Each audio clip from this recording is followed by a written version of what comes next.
Entre logo, ele vem na nossa direção. Centenas de pessoas veem OVNIs no mundo inteiro. Olha as luzes no céu! Na maioria, os casos têm outra explicação. Olha só! Mas as filmagens extraordinárias e os depoimentos incríveis das testemunhas oculares de 3 episódios recentes no Texas, Massachusetts e Indiana provocam uma investigação aprofundada com conclusões surpreendentes. Essas pessoas viram alguma coisa. Discovery investiga. Epidemia de OVNIs.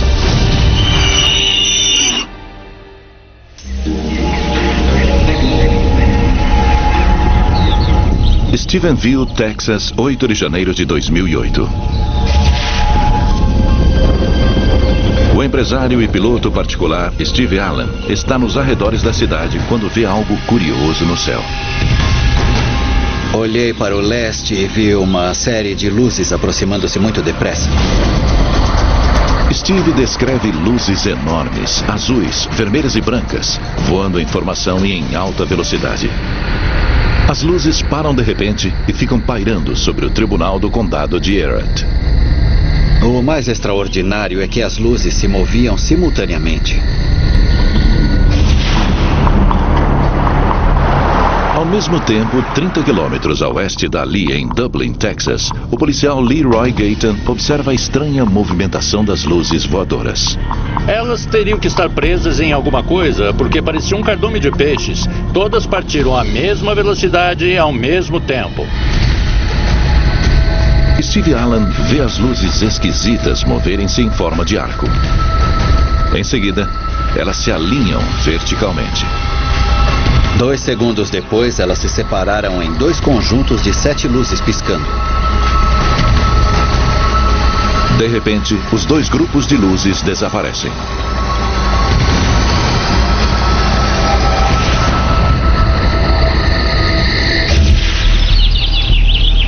E há uma terceira testemunha confiável, um policial do condado de Erie, com mais de 20 anos de serviço.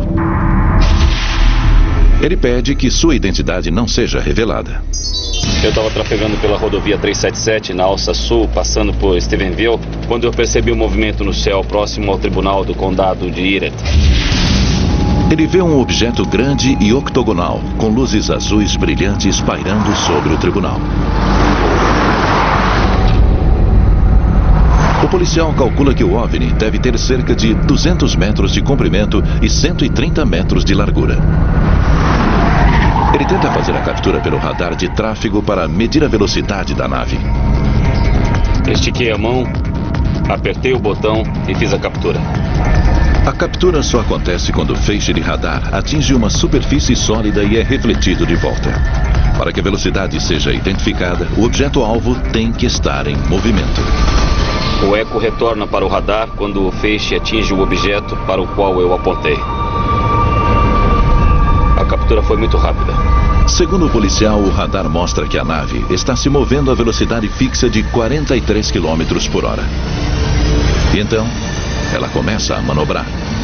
Foi aqui que ela começou a inclinação a 45 graus. A nave parte a baixa altitude e o policial a perde de vista atrás da árvore. Quando estava se afastando, ela acelerou para 53 km por hora e foi se distanciando do alcance do meu radar até que eu perdi a captura. Enquanto isso, na região leste de Stephenville, Steve Allen vê um grupo de luzes voltando pelo céu do outro lado da cidade, com 2 caças F-16 ao seu encalço. Eles estavam definitivamente em perseguição, na mesma direção, no mesmo sentido que a outra nave. Aparentemente, eles estavam tentando acompanhá-la ou alcançá-la, mas não estavam tendo muito sucesso. O que essas 3 testemunhas viram naquela noite? Teriam 2 policiais e um piloto experiente confundido um caça com um OVNI? O policial que observou o objeto de perto e o acompanhou com o radar tem certeza de que não era uma aeronave convencional. Eu tenho visto jatos de caça fazendo operações noturnas em Erie a minha vida toda. E de jeito nenhum aquilo era um caça. Caças não conseguem voar a 43 km por hora. Na manhã seguinte, Steve Allen ligou para Angela Joyner, repórter do jornal de Stephenville. Steve Allen disse que 2 caças F-16 perseguiam alguma coisa que passou sobre ele e houve muita conversa sobre o tráfego militar. Liguei para várias bases tentando descobrir alguma coisa. Angela entra em contato com a base aérea e naval de Fort Worth, anteriormente chamada de Base Carswell. Ela conversa com o Relações Públicas. Ele disse não tínhamos nenhum F-16 nessa área. O Relações Públicas dá a Angela e à população a primeira explicação dos militares para essas luzes estranhas. Eles concluem que elas eram o reflexo do sol em 2 jatos comerciais voando a grande altitude. Então eu disse, só se foi o reflexo do sol no meu traseiro branco. Jato em grande altitude, coisa nenhuma. Jatos comerciais não são perseguidos por caças a 300 metros do chão. A notícia espalha-se depressa. E agora, com a imprensa em âmbito nacional fazendo perguntas, o Gabinete de Relações Públicas da base de Fort Worth oferece uma segunda explicação. 2 semanas depois, eles divulgaram uma nota que, em resumo, dizia: lamentamos nosso erro, mas na realidade tínhamos 10 caças F-16 nesta área, entre as 18 e as 20 horas do dia 8 de janeiro. A mudança total da alegação dos militares de que não havia caças F-16 na área quando o objeto foi visto provocou mais perguntas e suspeitas. E o público ficou irritado. Muita gente encarou aquilo como tentativa de esconder a verdade. Teriam as testemunhas do condado de Everett visto apenas caças F-16? O reflexo dos jatos comerciais a grande altitude ou algo realmente inexplicado? O Departamento de Defesa recusa os pedidos de entrevista com os pilotos dos caças F-16 da base de Fort Worth. E não há fotos ou vídeos para apoiar os relatos das testemunhas.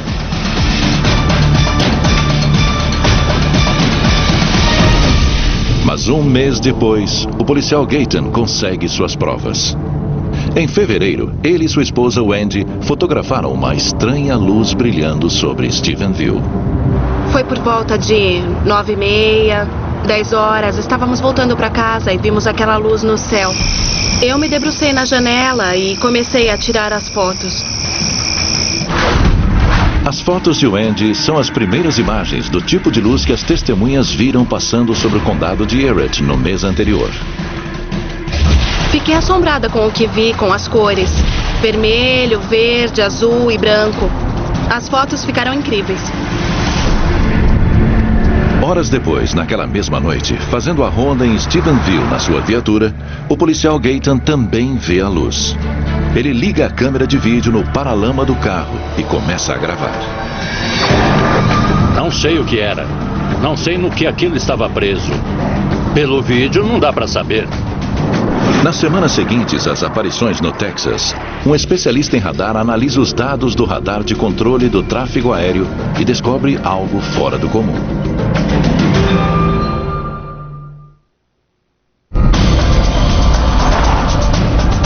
Em 8 de janeiro de 2008, dezenas de moradores da região central do Texas, inclusive policiais, viram objetos estranhos movendo-se desordenadamente no céu noturno. Militares da região alegam que naquela noite havia somente caças em missão de rotina no céu. Mas testemunhas recebem a explicação oficial com ceticismo. Muita gente acredita que eles de fato encobriram a verdade.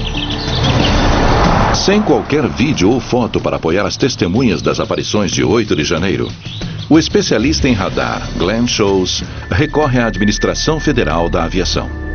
Ele entra com um pedido baseado no direito constitucional à informação, solicitando todos os registros de radar daquela noite.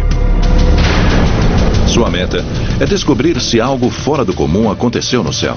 Sholes desmembra os dados de radar e monta um cubo com 160 por 160 quilômetros do espaço aéreo acima de Stephenville, do nível do chão até 14 mil metros de altitude. Dentro daquele cubo, analisei todos os retornos de antena registrados. Um retorno de antena aparece sempre que o radar da Administração Federal da Aviação detecta algo no céu. Analisando os retornos de antena, Sholes rastreou os 10 caças F-16 que, segundo os militares, estavam na área por ocasião da aparição. As análises de Sholes confirmam essa história até certo ponto. Mas ele também descobre outra coisa no céu junto com os F-16. 3 objetos desconhecidos voando juntos sobre Stephenville. Eles tinham a característica que chamo de padrão de voo desordenado. Os objetos se movimentavam a uma velocidade razoavelmente alta e paravam de repente. Durante 10 ou 30 segundos, os objetos desconhecidos não avançavam. E então, de repente, eles começavam a se mover novamente. E quando se movimentavam, sua velocidade chegava, às vezes, a várias centenas de quilômetros por hora. A análise de Sholes sobre os dados de radar revela que a velocidade, a localização e os movimentos dos 3 objetos desconhecidos corroboram o que Steve Allen viu naquela noite. Os dados de retorno de antena mostram 2 aeronaves se distanciando do Tribunal do Condado e uma terceira sendo perseguida por 2 caças F-16 minutos depois. Na minha opinião, esses 3 objetos, com um perfil de velocidade tão desordenado no local onde estavam em relação à área de Stephenville e no horário em que estavam presentes, indicam que os objetos desconhecidos foram, em parte, responsáveis pelo que as testemunhas estavam vendo. As descobertas de Sholes com os dados do radar sugerem que os caças estavam, de fato, em exercícios militares. Mas mostram também que, quando terminaram sua missão de treinamento e iniciaram o retorno à base, separaram-se de repente. 6 deles continuaram a rota programada de treinamento voltando à base. Mas 4 não. E isso é muito evidente, porque eles desviaram para o leste uns 40, 50 quilômetros da linha central de retorno à base. Essa mudança de curso colocaria os caças diretamente na área onde eles foram vistos por Steve Allen, em perseguição ao objeto voador não identificado. A pergunta é por que esses 4 jatos desviaram do curso? Uma das teorias é de que os pilotos estavam apostando corrida. Eu não acredito nisso. Acho mais provável que eles tenham recebido ordem do comando em terra para fazer alguma verificação a 40, 50 quilômetros a leste de Stephenville. As constatações de Sholes não tiveram qualquer confirmação dos militares. 2 meses depois, a 2.900 quilômetros dali, uma aparição quase idêntica deixa as testemunhas perplexas. Southwick, Massachusetts, 18 de abril de 2008. O músico Dan Vierno está em casa quando sua namorada vê algo pela janela da cozinha. Uns 10, 15 minutos depois, ela me chama dizendo: olha, é sério, você tem que vir aqui fora para ver. Saindo pela porta da frente, ele vê um globo flutuando pouco acima do horizonte, brilhando com cores vivas. Procurando no céu, ele vê outros globos brilhantes. Dan apanha sua câmera e começa a filmar o globo que brilhava mais.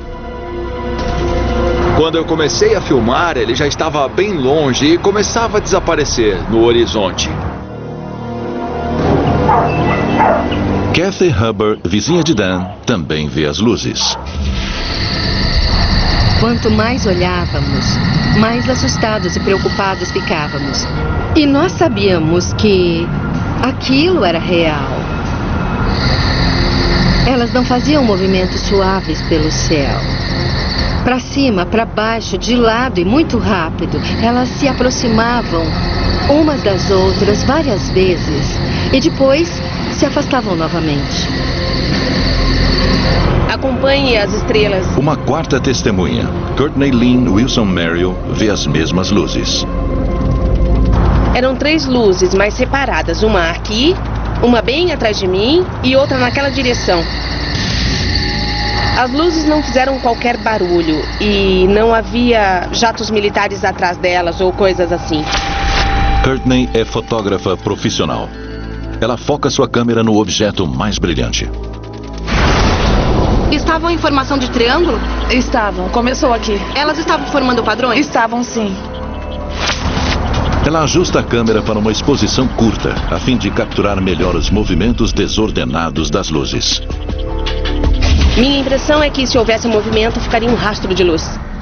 Esta imagem mostra o trajeto das luzes durante 15 segundos. Você vê o objeto se movendo ligeiramente com as estrelas, mergulhando, parando e acompanhando as estrelas novamente. Ficaram 2 rastros e um pequeno degrau para baixo. Logo imaginei que fosse uma nave, algum tipo de nave, sei lá, de alienígenas, extraterrestres, dos militares, eu não sei. Mas com certeza era alguma coisa fabricada, não era uma coisa natural. Como nos incidentes ocorridos anteriormente no Texas, dados de radar do tráfego aéreo poderiam ajudar os investigadores a formar uma imagem mais clara do que havia acontecido nos céus de Southwick. Mas o pedido pelos dados de radar no momento das aparições não obtém sucesso. A Administração Federal de Aviação explica que não tem registros relevantes do evento. A semelhança entre as imagens das luzes gravadas no Texas e mais tarde em Massachusetts atraem a atenção de David Kennedy, piloto de caça aposentado e investigador de incidentes aéreos. As 2 aparições em cidades tão distantes uma da outra seriam dos mesmos objetos? Estas luzes são muito parecidas com as que vimos em Stephenville, no Texas. Elas são pulsantes, como também acontece com as luzes de Stephenville. Kennedy, em seguida, procura qualquer indicação de que a luz seja algo convencional, rotineiro, explicável. Não parece a luz de pouso ou qualquer das luzes sinalizadoras de uma aeronave. Numa análise limitada de cor, não parece que tenha a intensidade de um foguete de iluminação de alvo que é branca com a queima do magnésio. E não tem curta duração como uma isca de infravermelho. Eu nunca vi coisa parecida e, francamente, perguntei a alguns amigos: vocês sabem de algum projeto que pode ser isto aqui? E eles também não sabiam. A análise de Kennedy sugere que as luzes vistas sobre o Texas e a que foi vista em Massachusetts podem ser o mesmo objeto. E então, surgem relatos de uma terceira aparição extraordinária. 2 dias antes, em 16 de abril de 2008, em Kokomo, Indiana, 1.300 quilômetros a oeste de Southwick, luzes movimentam-se desordenadamente no céu noturno. Mas desta vez, centenas de pessoas ligam para a emergência quando ouvem um som assustador.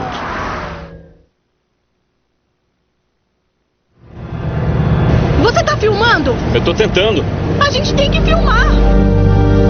Em 16 de abril de 2008, moradores de Kokomo, em Indiana, ficam maravilhados com a movimentação de estranhas luzes no céu noturno. E de repente, são abalados por um estrondo que sacode o chão e é ouvido na cidade inteira.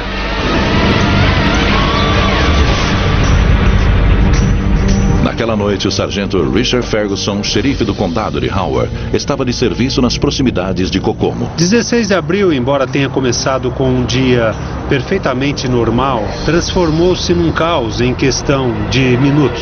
Tá vindo até a nossa janela. Olha as luzes no céu! Meu Deus! Está passando por cima da casa agora, está vindo para cá. A noite foi uma loucura total. Emergência? Eu tô ligando porque eu ouvi... Uma explosão? Isso. Os policiais estão tentando localizá-la. Tudo bem. Obrigada. De nada. A central de ligações de emergência do condado de Howard recebeu centenas de ligações.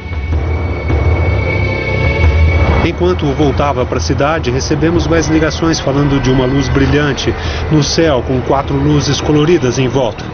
Armados com câmeras de vídeo, os moradores de Kokomo registraram as imagens misteriosas.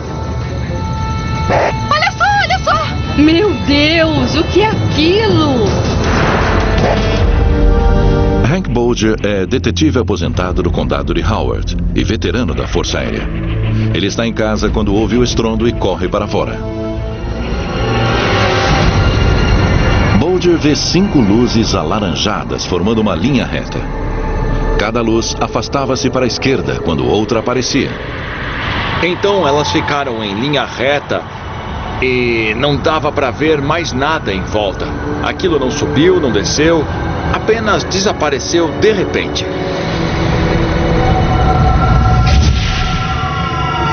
Ao receber os relatórios da central de emergência, o sargento Ferguson presume que os moradores haviam visto uma colisão de aviões, uma explosão.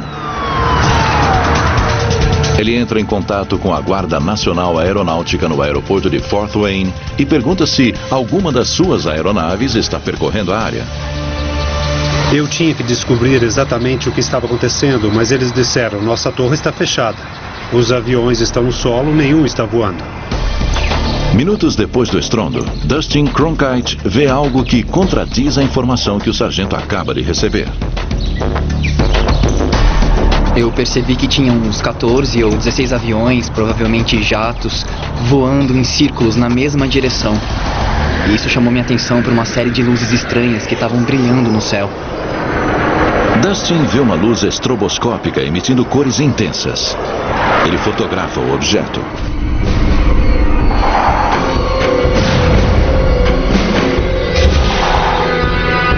Eu percebi que várias dessas luzes no céu causavam pânico na minha câmera. Parecia o desenho de um arco-íris. As cores se espalhavam, vermelho, azul, verde, violeta. Uma porção de luzes coloridas que normalmente não se vê à noite no céu. Numa de suas fotos, Dustin vê nas luzes o formato de uma nave. É quase como se fosse uma estrutura circular parada no céu que eu fotografei. Segundos depois, a nave some. As luzes desaparecem. O céu fica silencioso novamente. Mas o que permanece é um desconcertante registro de fotos, imagens de vídeo e muitas testemunhas que ouviram o estrondo ensurdecedor.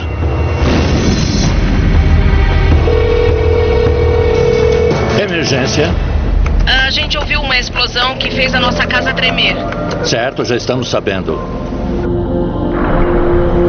O que pode ter gerado o estrondo tão alto que sacudiu telhados e partiu janelas num raio de vários quilômetros? O sargento Ferguson não encontrou qualquer indício de um acidente aéreo, de uma cratera de impacto ou de uma explosão. Talvez a causa do estrondo fosse um avião supersônico quebrando a barreira do som. No dia seguinte, a esquadra de caça 122 da Guarda Nacional de Indiana emitiu uma declaração.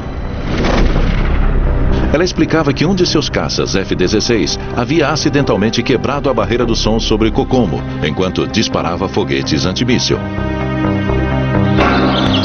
Isso deixou o sargento Ferguson desconfiado. Ele lembrou-se que, imediatamente após o estrondo, falou com a esquadra 122 e foi informado de que todos os seus aviões estavam no solo. Um pedido subsequente de esclarecimentos da esquadra foi negado pelo Pentágono. Seriam caças voando nesta área, mas eu não acredito muito nessa história dos caças. Não faz sentido. Eles estão escondendo alguma coisa. Não tinha motor de jato, não tinha nada roncando. Não dava para saber o que era o estrondo, por isso foi tão estranho. Aquilo não se parecia com nenhum foguete que eu já tenha visto antes. Mas dias depois da informação divulgada pela esquadra de caças, surgiram novas imagens de vídeo que podem reforçar a versão da Força Aérea. O cineasta amador J.T. Paterball contou que viu dezenas de luzes estranhas no céu ao norte de Kokomo. Quando eu vi aquilo, eu quis saber o que estava acontecendo. Apesar de um pouco assustado, eu também fiquei muito curioso. Ele filmou as luzes, fez o download das imagens no seu computador e percebeu algo estranho. Percebi que havia uma luzinha brilhando. Aumentei a exposição e vi que havia pelo menos um objeto com uma luz piscante disparando coisas. David Kennedy, piloto de caça aposentado da Marinha, analisa o filme de J.T. O que você vai ver é um exemplo clássico de um F-16 disparando foguetes de isca em sequência. Você vai ver que a imagem fica muito mais clara e que isso é muito óbvio. Você pode ver os foguetes saindo da aeronave. Esta é uma manobra de treinamento militar sem qualquer dúvida. Kennedy em seguida compara o filme de JT com vídeos filmados por outras testemunhas naquela noite. Este vídeo é muito interessante. Foi feito por uma mãe de família com a câmera portátil olhando para o céu noturno a oeste de Kokomo. E ele me mostra com bastante certeza que é um F-16 disparando contramedidas num ambiente de treinamento tático. A análise de Kennedy revela que as luzes nesses dois vídeos são de caças F-16. Mas não explica vários outros vídeos, relatos de testemunhas e fotos que registraram um objeto em forma de disco no céu de Kokomo. Teria um F-16 gerado estrondo? É possível, mas durante as missões de treinamento, os pilotos de F-16 são expressamente proibidos de voar em velocidade supersônica sobre áreas povoadas. Seria uma infração grave provocar um estrondo supersônico em local proibido. É uma infração da disciplina aérea. Um avião em voo supersônico a mais de 1.225 km por hora comprime tanto ar à sua volta que forma uma onda de choque. Além do estrondo, essa onda de choque pode sacudir telhados, quebrar janelas e avariar estruturas. –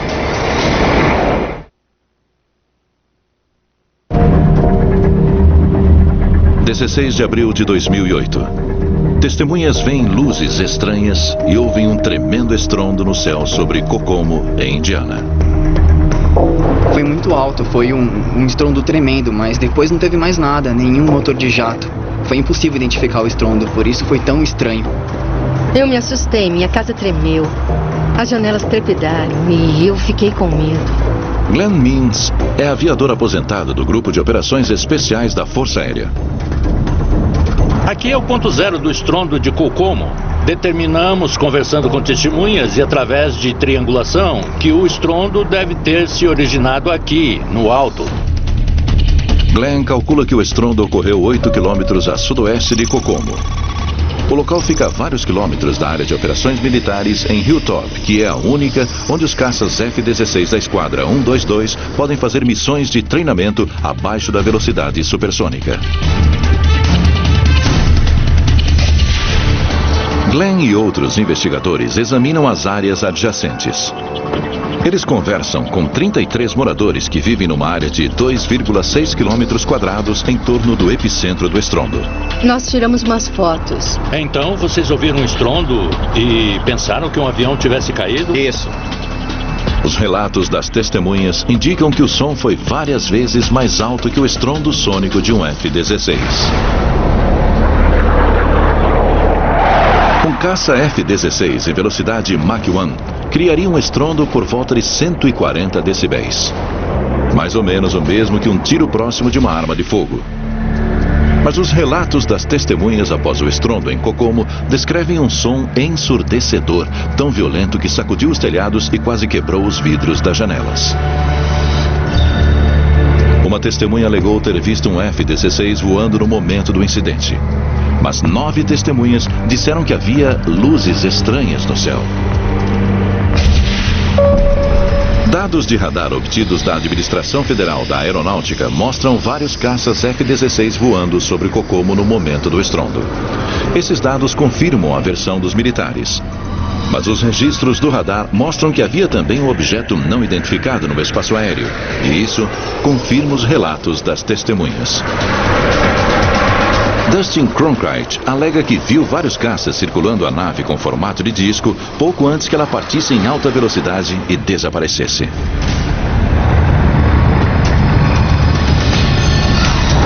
Isso levanta uma pergunta-chave.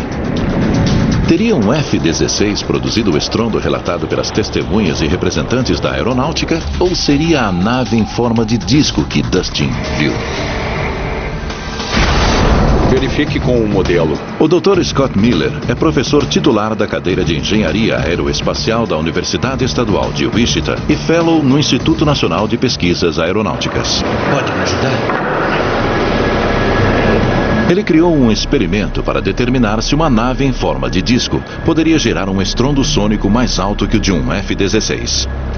O Dr. Miller e sua equipe irão testar 2 modelos em escala num túnel de vento supersônico.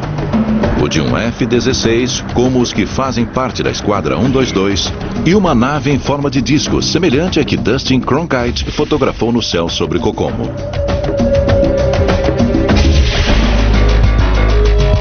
Aplicando a técnica Schleiden, observadores podem ver como o ar com densidades variadas flui em torno do objeto.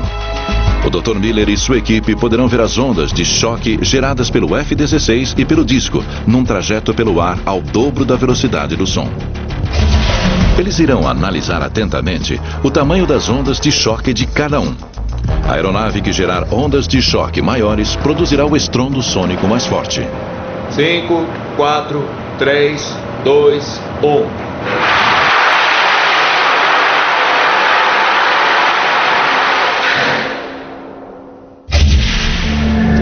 Este replay mostra que o efeito Schleiden registra claramente as ondas de choque geradas pelo F-16 no voo supersônico. O Dr. Miller e sua equipe revisam os resultados.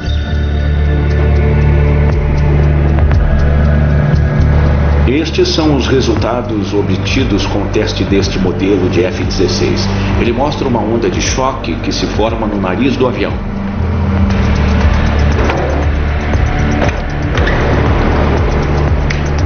Agora, o disco. 5, 4, 3, 2, 1.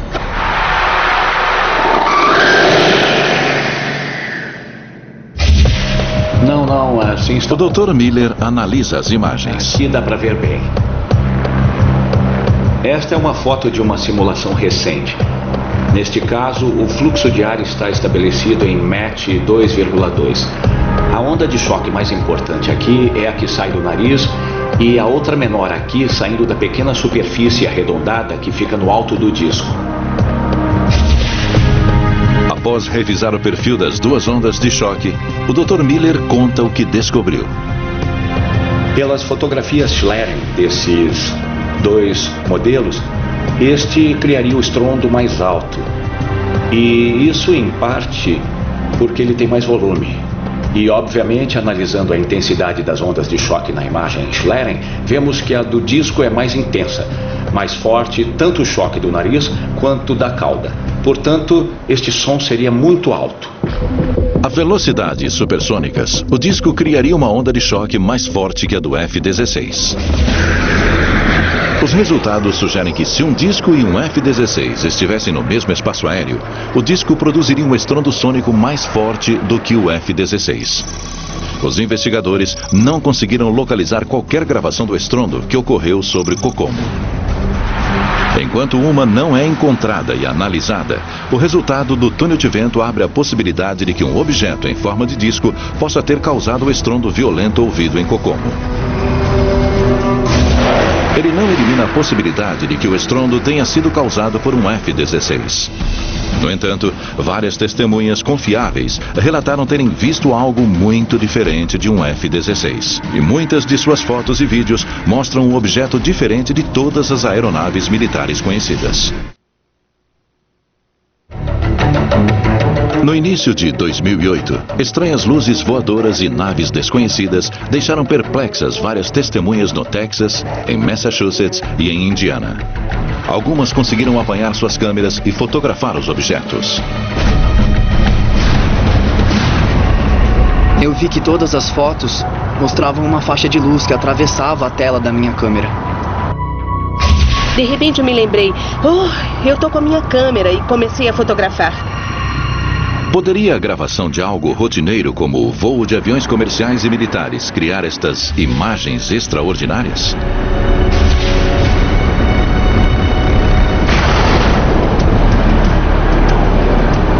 Para solucionar essa charada, Craig Schmidtman, fotógrafo aeronáutico profissional, criou um teste.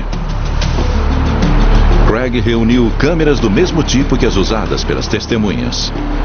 De um ponto de observação no Aeroporto Internacional de Los Angeles, ele vai fotografar aviões que estão chegando e partindo.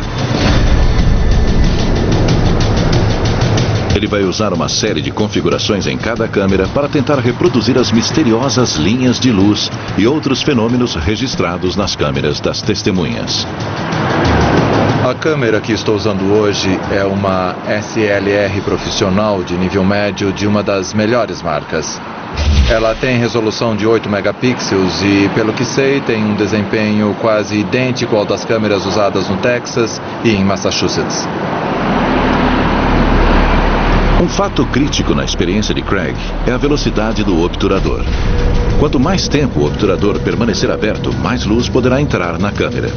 Isso é vital para registrar objetos com baixa luminosidade. Mas quanto maior for esse tempo de exposição, mais os objetos em movimento deixarão rastros na película.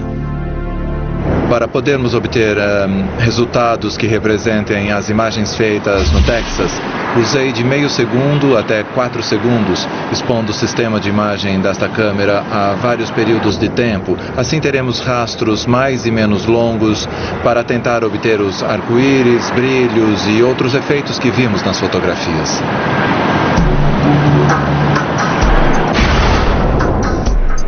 No estúdio, Craig começa a sua análise.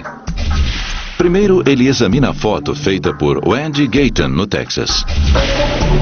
Esta imagem, na realidade, é um mistério. Vemos este efeito de arco-íris na imagem que me fez pensar que ou o objeto estava mudando de cor, ou houve uma distorção causada por alguma outra força que nós desconhecemos. Craig compara a foto com outra que ele tirou usando uma câmera como a de Wendy. Não há nada semelhante ao arco-íris que vemos na imagem que Wendy fez no Texas. Isto é com certeza um avião, mas não posso dizer o que é isto aqui. Embora tenha usado várias configurações diferentes, Craig não conseguiu reproduzir as cores translúcidas de arco-íris das fotos de Wendy e das fotos de Dustin, em Indiana.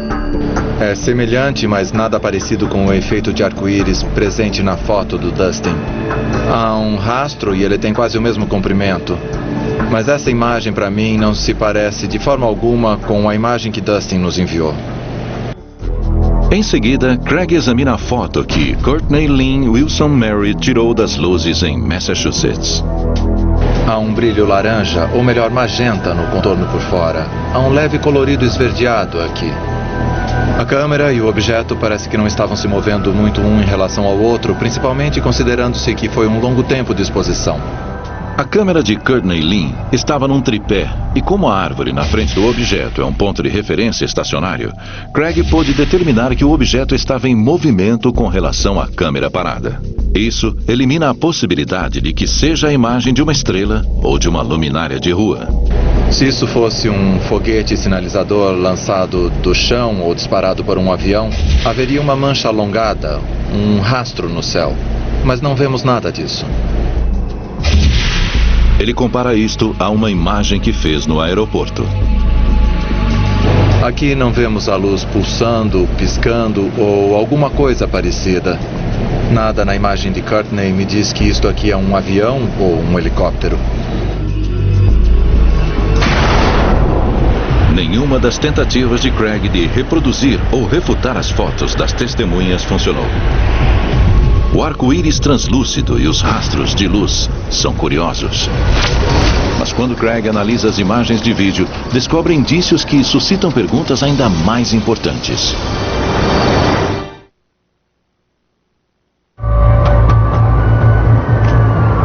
No Aeroporto Internacional de Los Angeles, o fotógrafo aeronáutico Craig Schmidtman está tentando reproduzir imagens de objetos voadores não identificados, usando várias câmeras e configurações.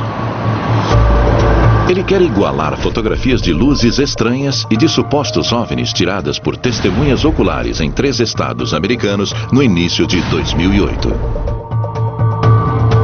Lado a lado, as fotos de Craig e das testemunhas parecem semelhantes em vários aspectos. Mas uma análise mais cuidadosa revela diferenças significativas. Se nós olharmos aqui a imagem da Wendy contra o fundo, ou se fizermos uma comparação com a imagem que fiz no aeroporto, veremos que nesta foto faltam muitas das características que são indicadores clássicos de um avião ou helicóptero. Não há luzes estroboscópicas, não há luzes anticolisão. Se isso foi feito pelo homem, não sei que tipo de objeto é, mas em última instância era algo que estava voando acima dela de forma misteriosa e para mim ainda é um mistério. Ele volta sua atenção para a reprodução do vídeo filmado pelo policial Leroy Gayton no Texas. Ele estava usando uma câmera digital de um só chip instalada no paralama. Normalmente esta é uma câmera usada para apanhar motoristas infratores. O carro estava estacionado. Ele mirou a câmera e aproximou o máximo possível, chegando a 120 vezes o normal, usando os recursos de zoom digital da câmera. Aqui vemos alguns dos efeitos esperados num objeto distante capturado com uma câmera com zoom digital. Aparecem cores que na realidade não são do objeto. Não acredito que essa câmera seja capaz de ajustar o foco nitidamente num objeto distante, e em parte é por isso que ele aparece envolto por essa aura perolada muito grande. Agora, Craig analisa sua própria filmagem. Essas imagens foram feitas durante a nossa experiência com uma filmadora não profissional. E aqui também a câmera tem muita dificuldade para se ajustar à intensidade da luz do objeto contra um fundo muito escuro. Como se pode ver, o que aparece é uma bola de luz muito difusa. Creio que posso dizer com segurança que o policial não filmou um avião ou helicóptero. Não há luzes piscando, não se vê qualquer sistema de luzes anti-colisão no seu vídeo. Mas não é um objeto voador no sentido tradicional, na minha opinião.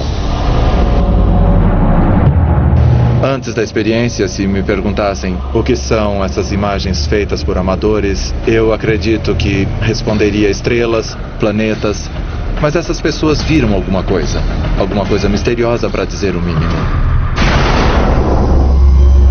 Em 2008, muitas pessoas em 3 estados diferentes saíram à noite e viram fenômenos quase idênticos. Comerciantes, donas de casa, fotógrafos, militares aposentados e até policiais viram algo fora do comum. Algo que eles nunca tinham visto antes. As extraordinárias semelhanças dos seus testemunhos, vídeos e fotos sugerem que essas pessoas podem ter visto o mesmo objeto voador não identificado no céu sobre 3 estados diferentes. Análises de especialistas determinaram que alguns dos objetos filmados pelas testemunhas são apenas aeronaves convencionais. No entanto, dados de radar, fotografias e testes em túnel de vento apontam a possibilidade de que havia também outra coisa lá em cima. Para as testemunhas, restam apenas perguntas. Era rosa e verde. Não era uma estrela, não era nada natural. Parecia muito uma máquina. Será que eles estão se apresentando para nós dizendo nós estamos aqui? Pessoalmente, acho que não era uma coisa deste planeta. Só queremos saber o que é. Eu esperava que o governo esclarecesse alguma coisa. A população de Stevens merece saber o que está pairando no céu da cidade.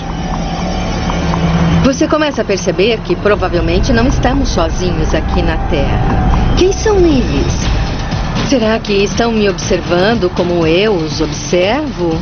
E isso assusta um pouco, assusta mesmo. Sempre achamos que haveria outras pessoas no universo. Só uma mente muito tacanha pensaria que não há mais ninguém.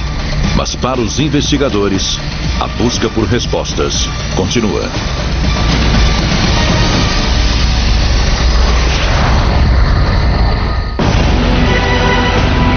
Versão brasileira, DPN Santos.